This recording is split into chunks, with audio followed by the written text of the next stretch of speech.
Oblerimi biri Hamzës, jo i kastriotit, por i rekës.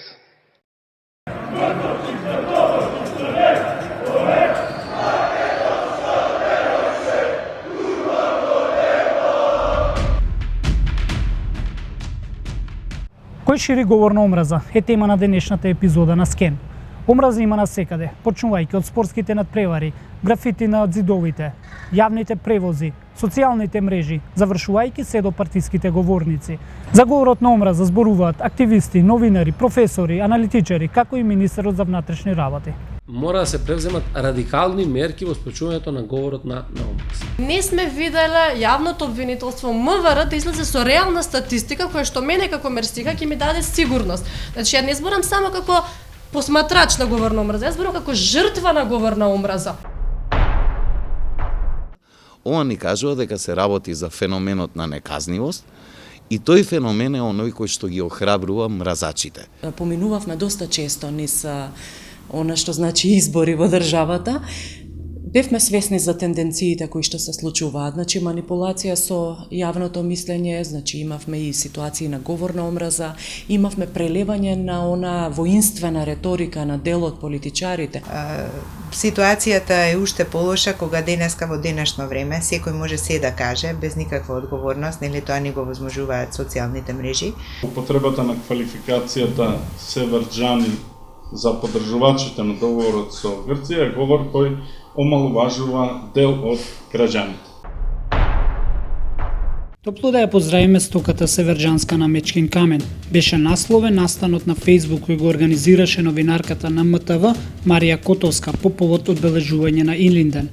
Од МТВ ни одговорија дека новинарката Котовска својот став го искажала на својот личен профил на социјалната мрежа Фејсбук, а не во рамките на програмските содржини на јавниот сервис. Во Македонија имаме многу проблеми, дополнителни проблеми создаваја што имаме еден неправилно структуриран медиумски систем.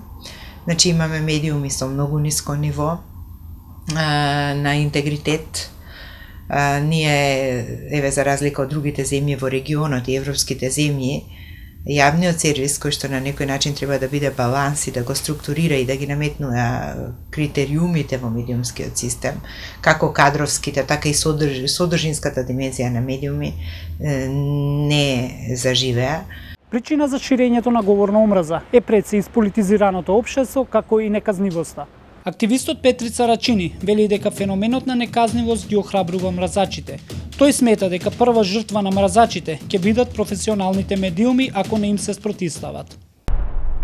Говорот на омраза е кривично дело во нашата земја, доколку има последици, како што и предвидува нашето законодавство. Јас верувам дека голем дел од тие кои што сега се користат со говор на омраза ќе бидат обесхрабрени и тој феномен ќе се намали сериозно во нашата земја. Активистката Мерсиха Смаиловиќ вели дека била жртва на говорот на омраза за време на изборната кампања, дека наводно повикувал да се отворат мигрантски кампови. Без некоја сериозна регулатива и без статистики да видиме дека профили се затварат, луѓе одговараат со дисциплински мерки, со казни, со откази, со било што, ние никогаш нема да може да се прекине и сериозно да видиме борбата против говорот на омраза.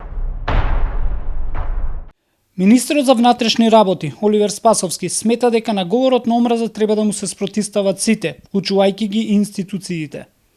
Ние преземаме мерки за секој еден детектиран случај на говор на омраза. Вработен во македонската полиција шири говор на омраза на Фејсбук.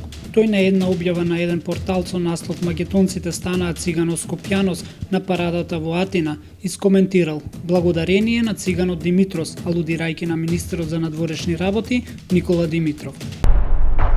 Новинарката Кристина Озимец нагласи дека и по промената на власта, сепак говорот на омраза остана на социјалните мрежи, особено од ботовите на Твитер.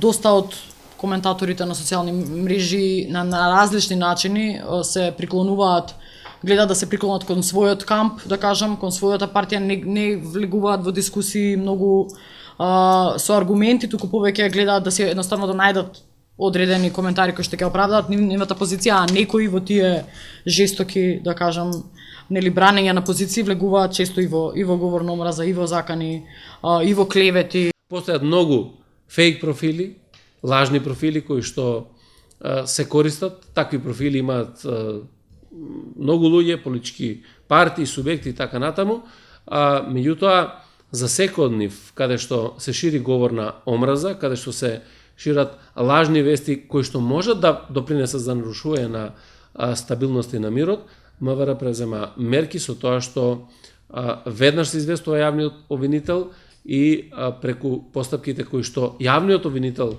ги дава како наредба, постапуваме за спречување. Професорката Јасна Бачовска смета дека треба да се воведе медиумска писменост во образованието, за уште од рана возраст да се едуцираат граѓаните и да знаат како да се справат со говорот на омраза. Треба да се работи и на сензитивизација на граѓаните, односно подигнување на нивото на политичка култура, нивото на медиумска култура. Всушност, овие нови медиуми ни покажуваат каде сме ние и какви сме во поглед на цивилизацијата, на толеранцијата, и тука треба да се работи, пред се треба да се работи на конвенционален начин, а тоа е преку системот на образование. Џабир Дерала од Цивил смета дека на говорот на омраза не треба да се одговори со насилство, туку со насмевка. На говорот на омразата, повиците на насилство треба да се одговори со позитивни пораки, со повик на разговор и со насмевка, ако сакате.